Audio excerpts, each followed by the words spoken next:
एक छोटी सी कहानी, पर डर डर बहुत बड़ा। आज हम यही देखने वाले हैं कि कैसे सिर्फ चंद लफ्जों से एक ऐसी डरावनी कहानी बुनी जा सकती है जो दिमाग में बस जाए। कहानी की शुरुआत होती है एक बहुत ही अजीब वक्त से, रात के 2:13। अब ये कोई नॉर्मल टाइम तो है नहीं, है ना? ये वो वक्त है जब सब कुछ एकदम शांत और सच कहूं तो थोड़ा डरावना सा लगने लगता है। और यहीं से माहौल बनना शुरू होता है। सोचिए, एकदम घुटन वाली खामोशी, एक सुनसान सड़क और हमारा मेन कैरेक्टर रमेश बिल्कुल अकेला। मतलब इतनी शांति है कि अंदर से एक आवाज आती है कि कुछ कुछ तो गड़बड़ होने वाली है। तो चलिए अब देखते हैं कि ये जो खामोशी है ये टूटती कैसे है, कहानी अब असली डर की तरफ कैसे बढ़ती है। और ठीक तभी पीछे से एक आवाज आती है जो उस सन्नाटे को चीर देती है। मतलब अब डर सिर्फ एक एहसास नहीं है, अब वो सुनाई भी दे रहा है। आवाज बस इतनी थी, रुको। सुनने में तो बड़ा सिंपल है ना? पर कहानी बताती है कि आवाज थी तो इंसान की, पर उसमें जान नहीं थी। और यही तो हॉरर की एक क्लासिक ट्रिक है। कोई जानी पहचानी चीज जब थोड़ी सी अलग, थोड़ी सी गलत लगे तो वो सबसे ज्यादा डराती है। और यहां एक बहुत बड़ा ट्विस्ट आता है। डर जो है वो सुनने से देखने पर शिफ्ट हो जाता है। रमेश जैसे ही पीछे मुड़ता है, देखता है कि वहां कोई भी नहीं है, कोई भी नहीं। बस सड़क पर एक लंबी सी परछाई है जो उसकी अपनी नहीं है। सोचिए, एक ऐसी परछाई जिसका कोई शरीर ही ना।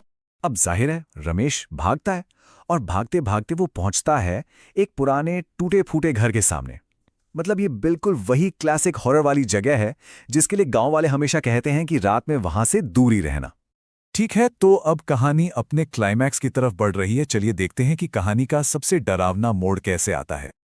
और ये है कहानी का पीक। डर अपनी इंतहा पर है। अब खतरा उसके पीछे नहीं, बल्कि ठीक उसके सामने है। आईने में उसका खुद का अक्स उसे देखकर मुस्कुरा रहा है। सोचिए जरा, उसकी अपनी ही पहचान उसी की दुश्मन बन गई है। और फिर उसके कान के पास एक फुसफुसाहट होती है, तुम मेरी जगह ले चुके हो। ये लाइन सब कुछ साफ कर देती है कि ये सिर्फ कोई हमला नहीं है, ये तो रिप्लेसमेंट है। उसकी जगह कोई और ले चुका है। तो यहां एक बहुत जरूरी बात है, कहानी अब एक मोड़ लेती है। डर अब किसी बाहरी भूत प्रेत या राक्षस का नहीं रहा। अब डर है खुद को खो देने का, अपनी पहचान खो देने का। ये एक साइकोलॉजिकल हॉरर बन जाता है। क्लाइमैक्स तो हो गया, पर कहानी का असली रहस्य तो अब और भी गहराने वाला है। कहानी हमें कोई जवाब नहीं देती, बस एक सबूत पीछे छोड़ जाती है। अगली सुबह गांव वालों को सड़क पर सिर्फ एक फोन मिलता है, पर रमेश कभी नहीं मिला। उसका क्या हुआ, ये सवाल परेशान करता है।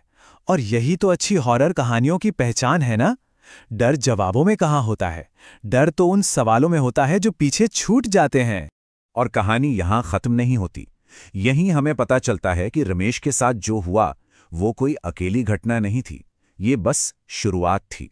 कहानी का अंत असली डर से पर्दा उठाता है। पता चलता है कि ये तो एक जाल है, एक ऐसा चक्र जो बार बार दोहराया जाता है। अगली रात घड़ी फिर से 2:13 पर रुकती है और उसी सड़क पर कोई और अकेला चल रहा होता है। मतलब एक नया शिकार फंसने वाला है।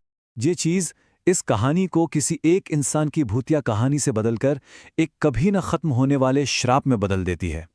एक ऐसा पैटर्न जो चलता ही रहता है।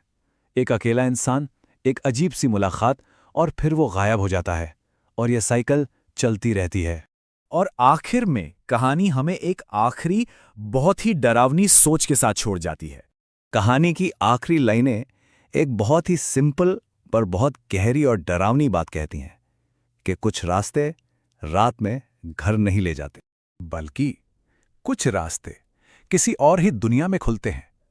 और यही है इस कहानी का सबसे डरावना हिस्सा। ये एक परेशान करने वाली सफाई है कि वो लोग जाते कहाँ हैं। मतलब ये सिर्फ मौत नहीं है, ये सिर्फ गायब हो जाना नहीं है, ये तो किसी दूसरी दुनिया में चले जाना। तो आखिर में सवाल ये उठता है कि सबसे भयानक डर कौन सा होता है? वो जिसे हम देख सकते हैं या वो जिसके नियम हमारी समझ से ही परे हों? इस कहानी की असली ताकत इसकी घटनाओं में नहीं है, बल्कि उन सवालों में है जो ये पीछे छोड़ जाती है। क्योंकि शायद वो डर जिसे हम कभी समझ नहीं पाते वही सबसे ज्यादा डरावना होता है।